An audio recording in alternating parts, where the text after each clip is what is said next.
atau selamat siang dimanapun teman-teman berada. Kembali lagi bersama saya Sigit Adi Nugroho di Design One on One. Kali ini kita akan berbicara mengenai topik yang mungkin sedikit berbeda dari sebelumnya. Kalau sebelumnya lebih banyak mengangkat soal manajemen atau best practice gitu ya. Kali ini kita mencoba untuk menggali lebih dalam soal mindset mungkin ya, atau approach gitu sebagai desainer, gimana kita bisa unlearn dalam arti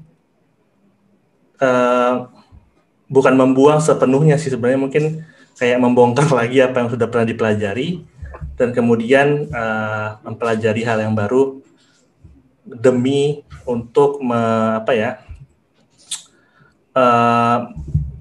membangun mindset yang baru pada masalah-masalah yang baru yang sesuai konteksnya baik di perusahaan maupun di profesinya gitu.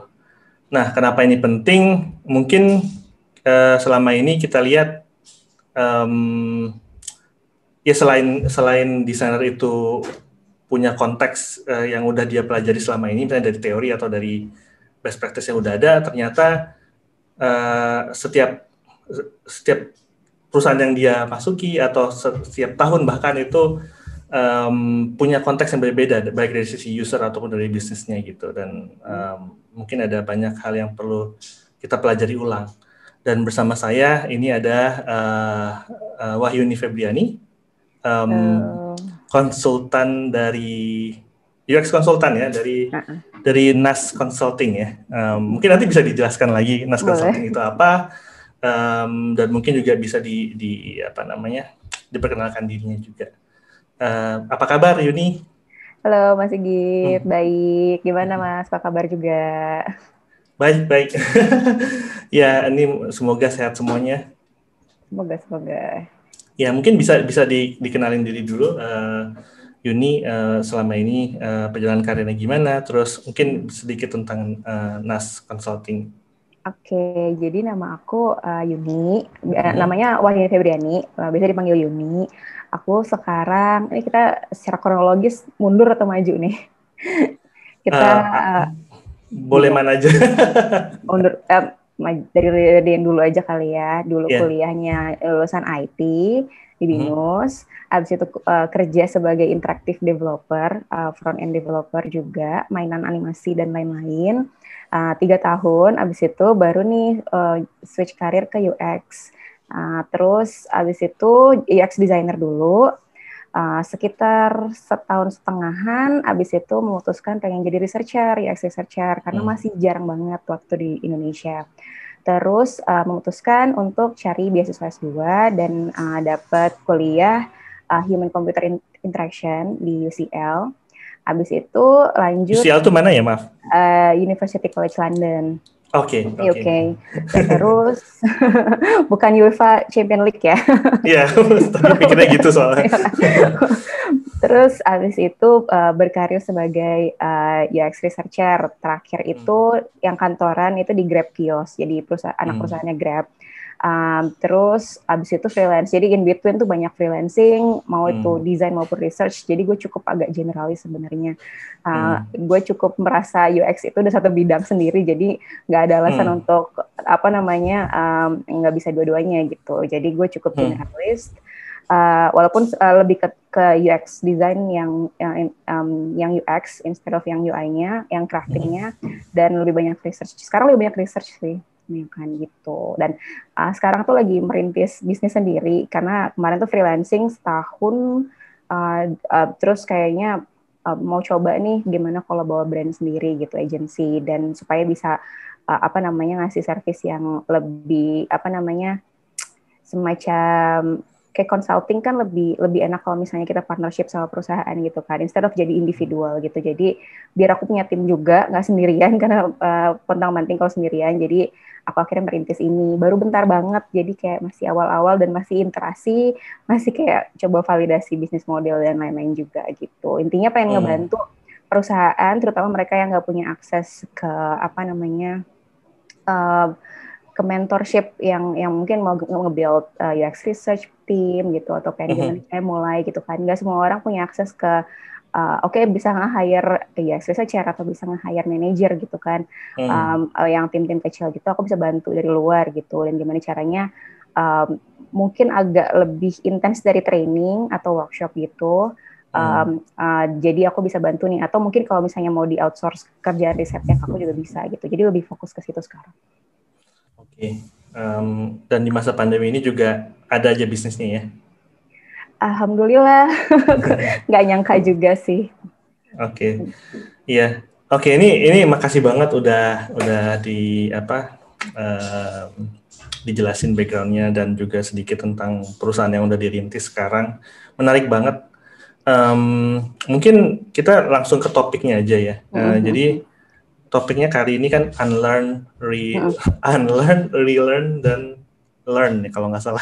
Unlearn dan relearn. Jadi kayak secara gamblangnya itu adalah membongkar lagi apa yang udah kita pelajari, terus kita pelajari lagi konteks yang baru gitu. Mungkin untuk apa ya? Untuk supaya kita jadi lebih baik lagi. Nah, mungkin sebelum masuk ke situ, ini mungkin kayak sedikit background juga sih. Jadi dari saya sendiri sebagai UX designer juga selama ini merasa ya teori UX, walaupun sebenarnya dulu kuliah nggak ada kuliah UX gitu, cuman nggak ada, cuman kalau belajar UX itu banyak teori yang available gitu di buku atau di literatur atau di internet sekarang banyak banget gitu. Ya semuanya tuh kayak happy scenario gitu, tapi ya maksudnya kayak kita harus proses desain tuh kayak gini, dari mulai ideation, discovery, ideation, terus prototyping apalah gitu kan. Terus misalnya untuk UI designer udah kayak langsung ke UI kayak gitu. Terus mindsetnya juga, gue sebagai desainer gue pengen didengerin banget gitu, tapi kok gue nggak didengerin, nggak ada appreciate misalnya gitulah salah satunya. Tapi di dunia nyata nggak kayak gitu. Mungkin antara perusahaannya mungkin nggak suportif ke desainernya atau researchernya atau siapanya, atau misalnya penggunanya gitu, pengguna produknya.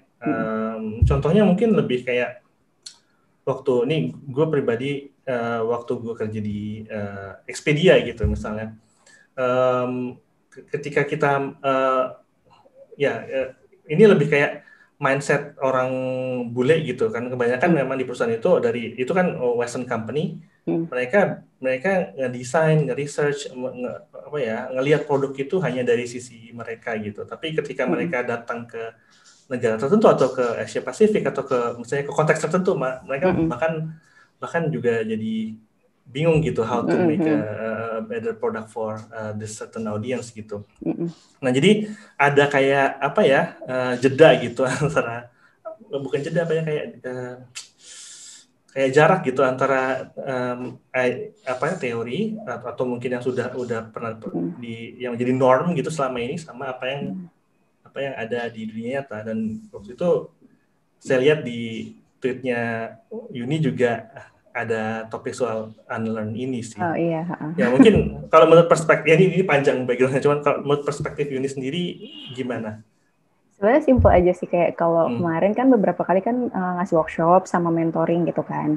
Terus ternyata pattern yang muncul ini adalah merasa tuh justru banyak yang mereka tuh mempraktekkan yang aku bingung gitu loh. Jadi mereka mempraktekinnya kayak gini sih gitu. Mereka dapat pakem-pakem ini dari mana? Padahal agak jauh dari apa yang aku pahami gitu. Terus kayak aku mikir sebenarnya apa gue yang salah gitu kan pengertiannya selama ini. Terus setelah ditanya-tanya kenapa sih emangnya, oh ya udah ternyata itu hasil dari mereka self learning gitu, baik itu di internet ataupun dia ikut meet up atau sharing session atau workshop dari orang-orang yang ngasih materi gitu. Biasanya kadang ada sharing session dari perusahaan-perusahaan, biasanya udah yang unicorn tuh punya rutin kan orang-orangnya pada ngasih materi gitu kan.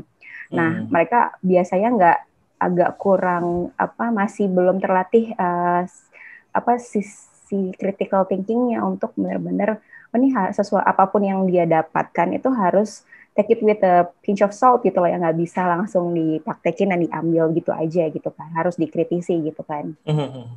Terus jadi aku merasa kayak PR-ku adalah gimana caranya nih ngeluruskan mindset-nya ini supaya mereka unlearn apa yang mereka udah pelajarin dan gini, ini keadaan perusahaan kalian seperti ini nih. Jadi kita sesuaiin dulu sama kebutuhannya gimana. Ini apa aja yang mesti tackle dan problemnya kan kadang nggak cuma apa yang dilakukan kan dari praktek si UX itu sendiri, tapi gimana cara scoping. Scoping itu skill yang sangat penting banget buat kita orang UX, tapi jarang banget dibahas di kayak sharing-sharing session dan workshop itu. Itu tuh kayak utama banget gitu kan. Otherwise berantakan kalau misalnya nggak bisa scoping, nggak bisa mengerti brief dengan jelas, nggak bisa mengerti kebutuhan cross functional, kan kadang beda-beda bahasanya ya. Entah PM yang ngomong apa, orang bisnis bilang apa, marketing bilang apa. Nah itu dengan terlalu mikirin teori-teori yang dipelajarin sendiri itu jadi kayak bingung gitu, kok nggak klop sih sama yang dilakukan di perusahaan gitu. Nah karena menemukan pattern itu, terus aku merasa jadi nggak efektif gitu ya, nggak efisien yang dilakukan gitu kan. Jadi so aku melihat kok ternyata memang harus nih belajar unlearn gitu kan. Jadi kayak once udah masuk ke suatu perusahaan, mungkin kalau masih belum framework itu kan sebenarnya teori dan framework itu kan dibuat untuk mempermudah kita belajar kan ketika kita belum tahu apa gitu kan. Kalau belum ada framework ya mungkin kita bisa tetap belajar, kayak misalnya kita zaman dulu nggak ada kan framework US dan lain-lain mas ya. Pas awal-awal kan kita pakai common sense aja gitu kan, dan emang sebenarnya common sense aja gitu kan, cuma mungkin kita dulu lebih lambat gitu kayak kita ngerjain satu proyek dulu dapat feedback dari bos lah, atau udah live baru gagal, prosesnya panjang kan. Sekarang kita kayak udah dikasih tahu nih ada framework ini gini, ini caranya ABC gitu. Jadi kan harusnya framework ini untuk mengakselerasi proses belajar kita aja gitu kan sebenarnya. Yang sebenarnya adalah common sense gitu. Nah, jadi ketika sudah masuk ke suatu kerjaan gitu misalnya, udah pernah belajar teori, framework dan lain-lain, masuk ke kerjaan, berarti kan kita kan udah dihadapkan dengan satu keadaan gitu kan, dimana kita harus mempraktekkan itu, dan ya udah maksudnya kita lupakan aja dulu yang situ, terus pergunakanlah dengan mempelajari si keadaan itu kan, dan entah itu mau timnya seperti apa atau kebutuhan perusahaan seperti apa, terus resource-nya apa yang tadi kan, kayak misalnya kalau belajar di luar kan masih sendiri kan kita cuma tahu apa-apa dari kita sendiri gitu kan, sedangkan ketika di perusahaan ternyata desain udah punya pakemnya, udah punya UI kitnya, udah punya desain sistemnya dan segala macam, kita kan nggak bisa yang ini gue gitu kan, nggak bisa segitunya kan. Jadi itu yang salah satu skill yang penting itu adalah untuk ya udah udah di konteks baru, ya udah kita menyesuaikan si konteks tersebut. Menurut gue gitu sih, itu berdasarkan pengalaman gue seperti itu. Gitu sih. Ya menarik sih. Kalau misalnya gimana ya? Dulu saya pernah sempat wawancara beberapa desainer di perusahaan gitu. Mereka memang mereka masih kayak baru awal-awal di karirnya gitu ya. Sekarang itu banyak kayak saya nggak akan nyebut sih, cuman itu kayak mungkin kursus gitu atau apa ya, lembaga pendidikan independen gitu yang mereka menyediakan kursus UX gitu. Mungkin cuma 6 bulan misalnya gitu kan. Terus saya lihat tuh portfolionya yang mereka backgroundnya sama-sama di kursus itu tuh sama patternnya gitu. Benar. Saya nggak bilang itu nggak baik sih, cuman ya kayaknya emang udah ada framework dan formulanya yang dipakemin gitu ya. Walaupun saya ngerti misalnya itu untuk kebutuhan pendidikan, cuman sepertinya emang nggak bisa ya di benar-benar kayak proses UX atau cara bekerja itu harus seperti itu gitu ya. Untuk setiap project atau bahkan untuk setiap perusahaan itu beda-beda gitu ya. Jadi gue merasa ada yang ini juga sih dari sistem pendidikan kita kan diajarkan untuk ya udah kita dikasih rumus, kita menyelesaikan suatu masalah dengan rumus yang sudah kita hafalkan kan, bahkan rumus itu dihafalkan, bukan untuk dimengerti kan kenapa rumus itu bisa muncul. Ini agak nyeleweng kemana-mana, tapi kayak misalnya V itu kan 3,14 kan, gue merasa gue baru tuh pas dewasa kalau V itu adalah perbandingan dari keliling lingkaran dibagi sama diameter gitu. Jadi perbandingannya nggak itu tuh angka, gue merasa waktu gue sekolah gue menerima V itu apa adanya gitu. Iya. Saya juga baru tahu sekarang. Ya kan. Masalahnya kita nggak diajarkan, nggak terbiasa untuk itu gitu. Sedangkan itu suatu skill yang paling penting kan untuk mempertanyakan suatu keadaan. Jadi misalnya design thinking, orang-orang ngomongin design thinking di mana-mana kan. Apakah orang-orang tahu design thinking keluar dari mana?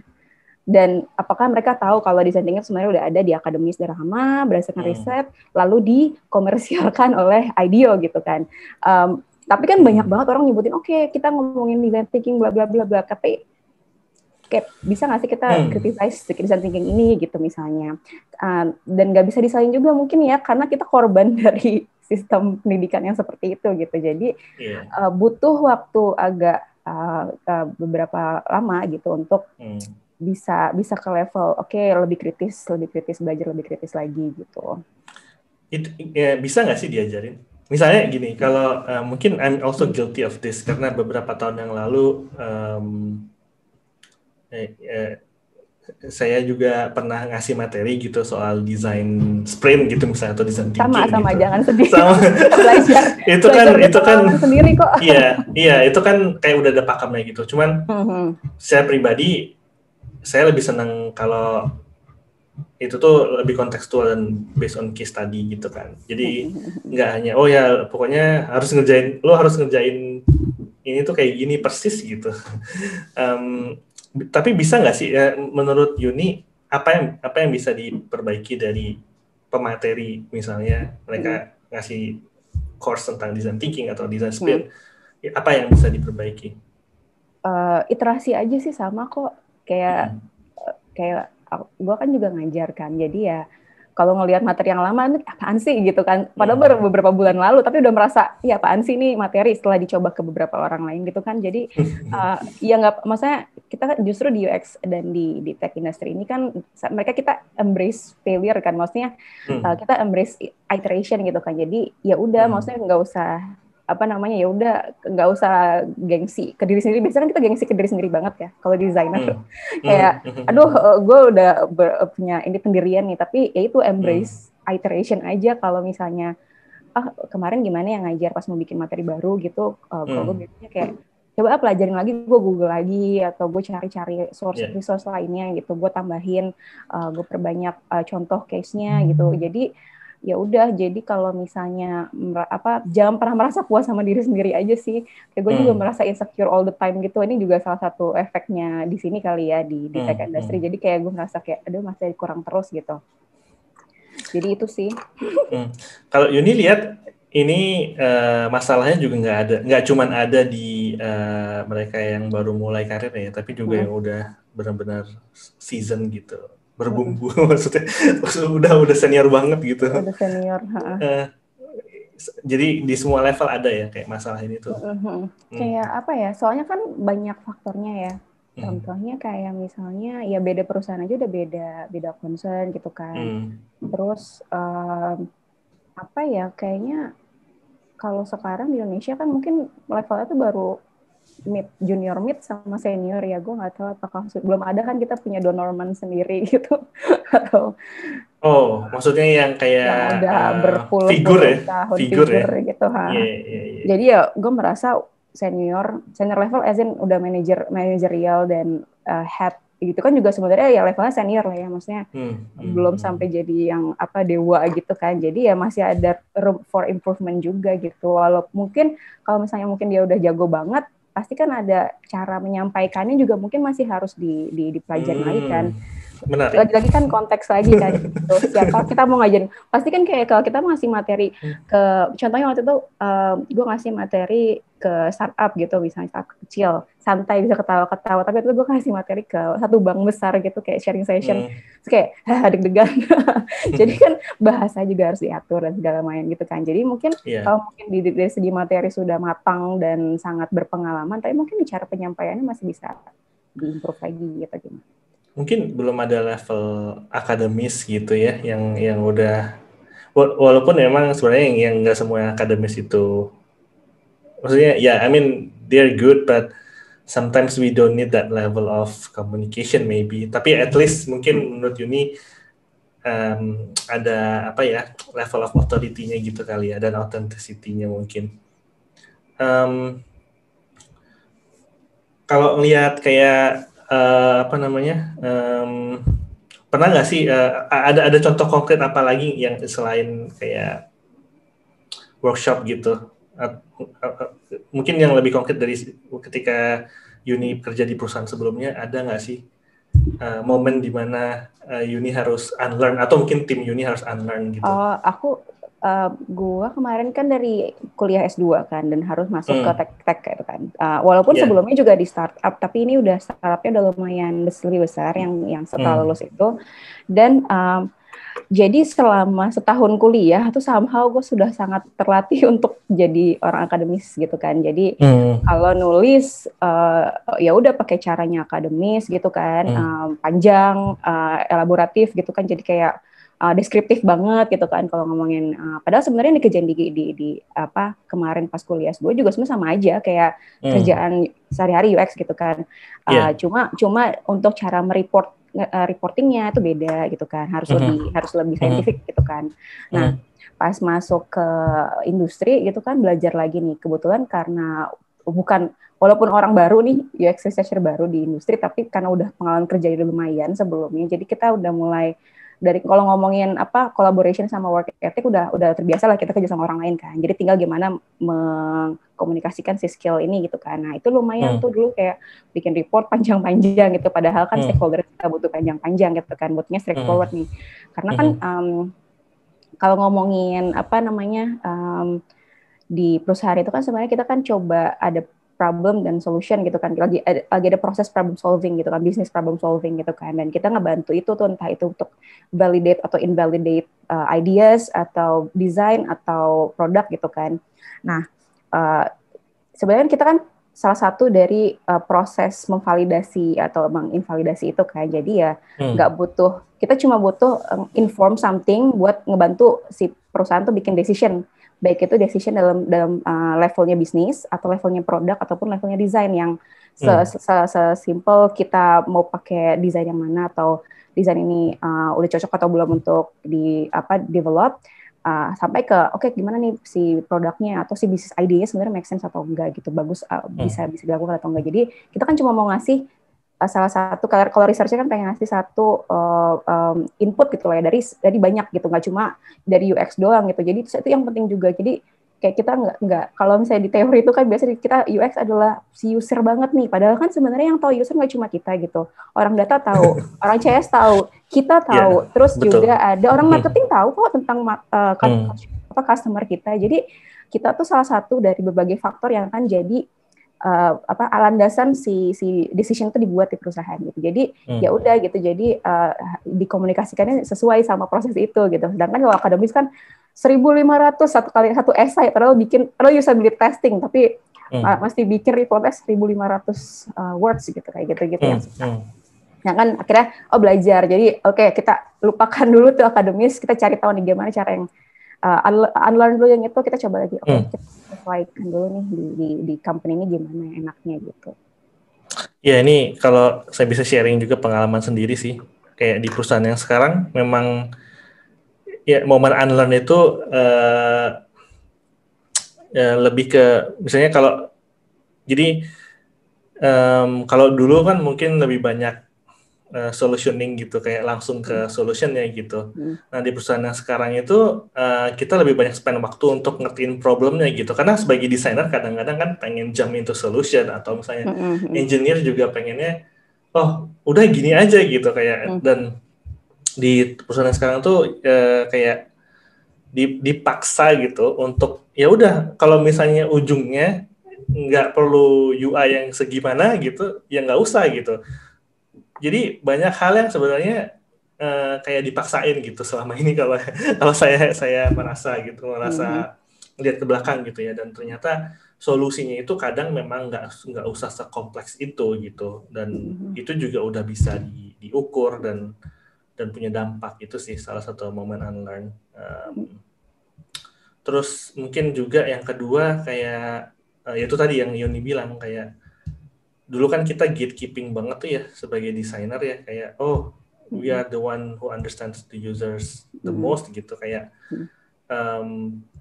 dan prosesnya tuh pokoknya di kita gitu. Yang lain tuh nggak tahu apa-apa gitu. Tapi pada akhirnya sekarang ya udah gitu, lebih pasrah aja gitu kayak oh iya kalau misalnya menurut mereka itu yang terbaik buat user ya udah gitu, bukan berarti kita yang harus punya suara atau kita yang menentukan pada akhirnya gitu. Menarik banget sih. Terus, nah kan Yuni pernah di UK, terus tapi di UK nggak kerja ya waktu itu ya, Nggak cuma kerja, kuliah aja. Oke. susah di sana. Oke. Ya tadinya mau nanya soal kayak perbedaan kultur di sana, kultur apa ya, misalnya UX di sana dan di Indonesia. Kemarin lumayan sih kita dapat. Jadi kan alumni kampus itu lumayan banyak yang di industri kan, itu macam-macam banget, dan mereka punya sesi sharing tiap minggu tuh ada orang alumni beda-beda gitu kan sharing, dan itu seru banget sih, seru banget karena sebenarnya kalau dipikir-pikir nggak jauh beda gitu yang dilakukan, cuma mereka tuh sudah si UX ini atau human centered design itu sudah diaplikasikan di berbagai relung bisnis gitu loh, kayak di berbagai industri, terus di healthcare gitu kan, terus di government gue suka banget sama government digital service. Gov.uk ya? Iya, gov.uk itu materi-materi bisa seru banget dipelajarin, itu praktikal buat kita yang di industri bahkan gitu. Dan itu yang gue juga seru karena salah satu lead UX researcher-nya dia sharing, dia alumni, dia bilang mereka itu iterasinya itu tiap 2 minggu sama sprint juga. Jadi mereka punya waktu seminggu dan mereka nggak punya waktu buat reporting. Jadi supaya desain iteration-nya cepat kan. Jadi research-nya udah riset ambil data, planning ambil data, terus ya udah present ke timnya, ya udah pakai post-it doang katanya gitu. Yang penting iteration-nya cepat gitu, si desainnya udah dapat versi barunya gitu. Jadi itu kayak wah, government melakukan ini loh ternyata. Jadi sebenarnya kalau ngomongin ini mindset ya sama-sama aja gitu. Cuma mereka udah banyak dipraktekkan di mana-mana gitu. Terus gue waktu sempat volunteer di kayak conference gitu, mobile UX conference gitu, jadi penerima tamu doang sih, kayak cuma tanda-tanda gitu. Terus kayak ngeliat tuh kan industrinya apa aja nih, oh kayak retail gitu tuh semua udah pada pakai gitu, yang perusahaan-perusahaan yang kayak bukan perusahaan-perusahaan teknologi atau apa namanya digital gitu, tapi perusahaan-perusahaan konvensional gitu, perusahaan-perusahaan yang kayak gue lihat apa bank lah apa segala macam, oh ternyata kayaknya kayak gitu udah dipakai di mana-mana gitu. Ya, ini kenapa gue nanya gitu, kayak perbedaan culture UX atau UX maturity level gitu ya di Indonesia versus di yang lain. Mungkin gimana ya? Jadi kayak banyak perusahaan, ya contohnya misalnya banyak perusahaan yang masuk ke Cina gitu. Tapi mereka nggak bisa, they cannot win the local markets juga gitu, Indian gitu ya. Ada paper yang kemarin di-share itu. Iya. Western internet firms, they never succeeded in China gitu. Yang succeeded in China itu kebanyakan yang justru bukan Western internet, bukan internet firm malah. Western tapi bukan internet firm, kayak perusahaan yang kayak apalah makanan gitu atau mungkin iya gitu. Nah, itu tuh jadi kayak momen ini pengalaman saya pribadi di beberapa perusahaan yang Western internet firms gitu. Mereka berusaha untuk masuk ke market lokal gitu ya, misalnya Cina atau mungkin ya ada juga ke Indonesia. Kebanyakan dari mereka juga sebenarnya honestly they don't have the motivation atau kesadaran untuk unlearn juga gitu loh. Nah, sebagai desainer atau ya sebagai pegawai gitu di perusahaan ini gitu, apa yang bisa kita lakukan gitu untuk menumbuhkan atau kayaknya bikin sadar lah bahwa kita harus unlearn whatever we have gitu, karena ujung-ujungnya mereka bakal prioritas ke bisnisnya juga sih sebenarnya, dan akhirnya kalau misalnya mereka nggak ngelihat ada business impact-nya gitu, mereka nggak akan ke situ gitu. Menurut ini gimana? Karena belum ngalamin jadi nggak kebayang. Karena itu challenging banget sebenarnya ya. Iya. Serius nggak kebayang. Karena udah levelnya ya. Paling kayak mengkomunikasikan kayak kalau misalnya sebagai researcher ya berarti harus mengkomunikasikannya tuh kita nggak cuma sebagai individual gitu, user nggak cuma sebagai satu individual, tapi suatu kumpulan community juga sebagai sesuatu yang individu yang terpengaruh oleh budaya gitu secara kontekstual. Jadi nggak cuma user behavior gini, tapi ini possible faktornya itu salah satunya ada culture, ada kebiasaan ini, ada kebiasaan ini di Indonesia kayak gini gitu kali ya. Mungkin itu salah satu PR yang untuk mungkin multinational company harus pelajarin adalah kayak nggak semua hal itu behavioral gitu, maksudnya secara individu gitu, tapi kan banyak juga yang karena budayanya di negara tersebut gitu kan. Apa yang buat beda itu bisa banyak hal gitu. Mungkin ternyata banyak orang decision making-nya berdasarkan dari orang lain gitu, dari sendiri atau semacam-macam itu gitu. Mungkin nggak akan mengubah strategi atau gimana, tapi at least ngasih tahu aja dulu gitu. Jadi kita mungkin kalau nggak bisa terlalu banyak melakukan, yang penting ya awareness aja dulu gitu. Iya benar. Paling ini ya kayak memperkuat dengan data dan findings gitu yang konkret gitu ya.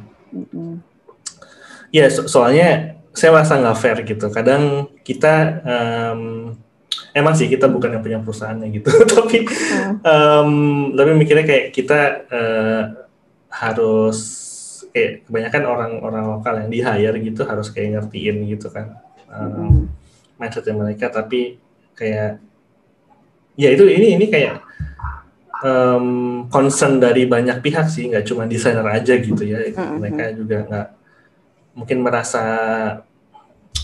marketnya atau pasarnya nggak di ngertiin gitu. Dan padahal kita udah kayak semangat banget untuk untuk membuktikan gitu. Karena sebenarnya kalau lokal pun ini kok banyak kayak, karena kan kalau di Indonesia kan orang juga karena masih baru gitu kan, banyak orang yang pengen bikin versi Indonesianya produk apa di US gitu, versi Indonesianya produk apa di Cina, paling banyak itu kan kalau ke US Cina gitu kan. Itu juga kayak padahal kan yang bikin ya orang lokal juga gitu, orang Indonesia juga, cuma mindsetnya ke situ kan. Itu juga kadang bahkan itu pun udah agak sulit gitu kan diubah gitu mindsetnya.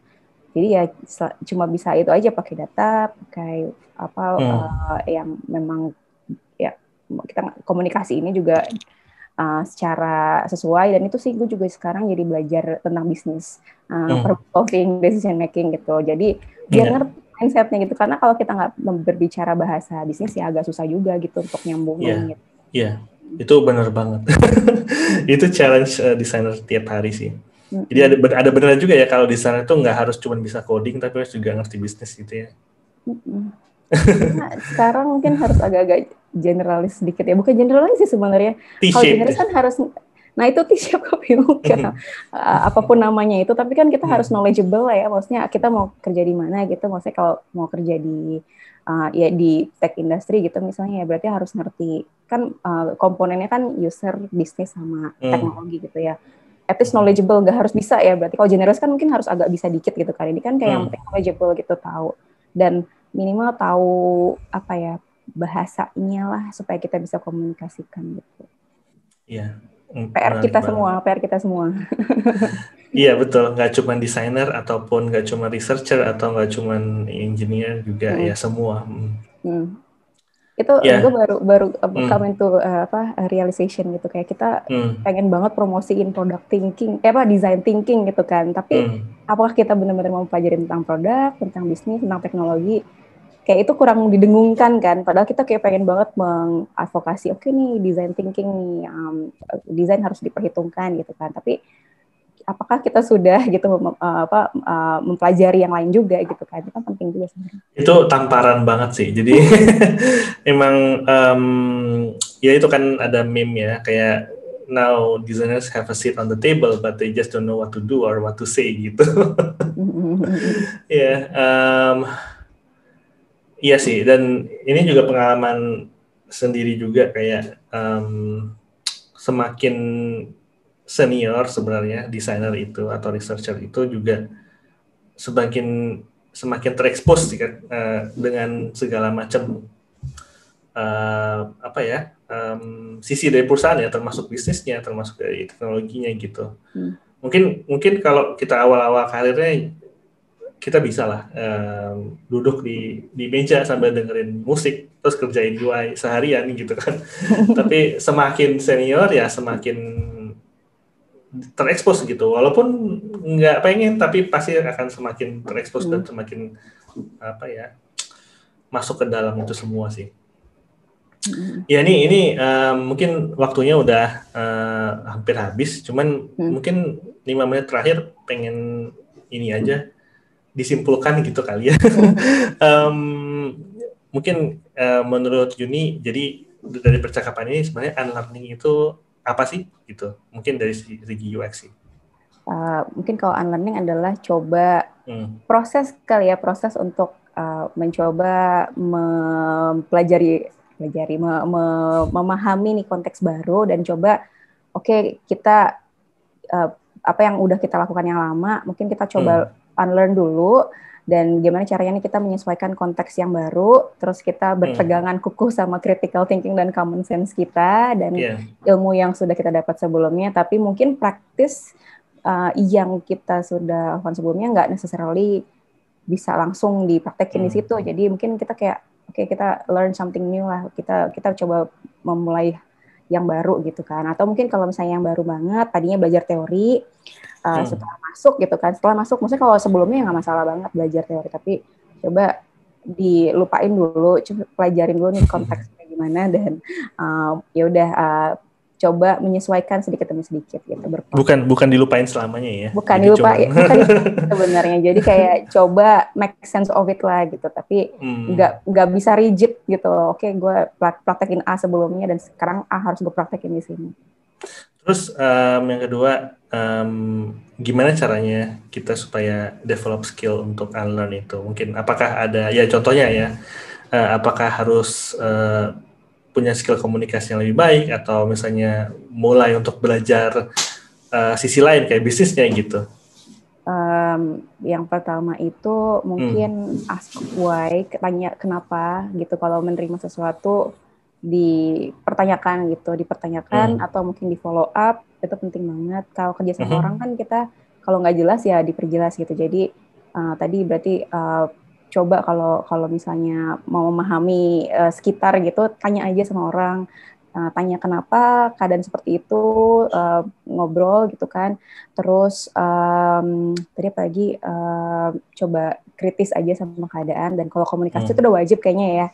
Udah apa namanya, wajib punya skillnya juga walaupun sulit, tapi coba komunikasi sama orang dan tanya aja sih, ngobrol, tanya sebanyak-banyaknya gitu.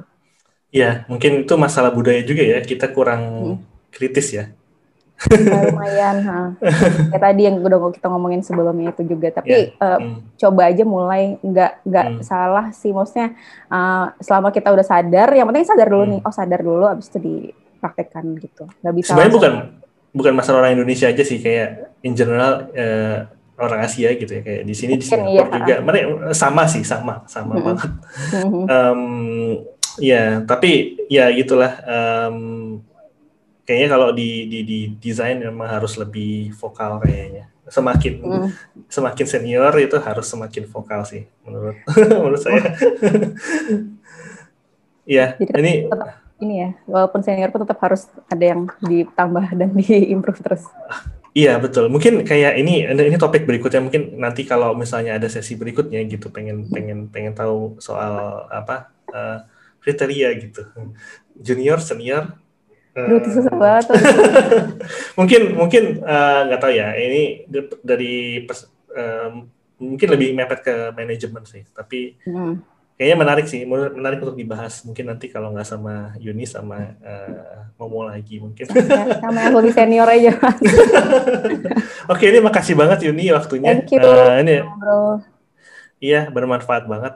Mudah-mudahan bisa bisa ada pelajaran dari sini buat kita semua, buat saya juga sendiri. Terima kasih sekali lagi. Mudah-mudahan bisa ngobrol lagi berikutnya. Terima kasih. Oke, thank you Mas Igi. Selamat malam.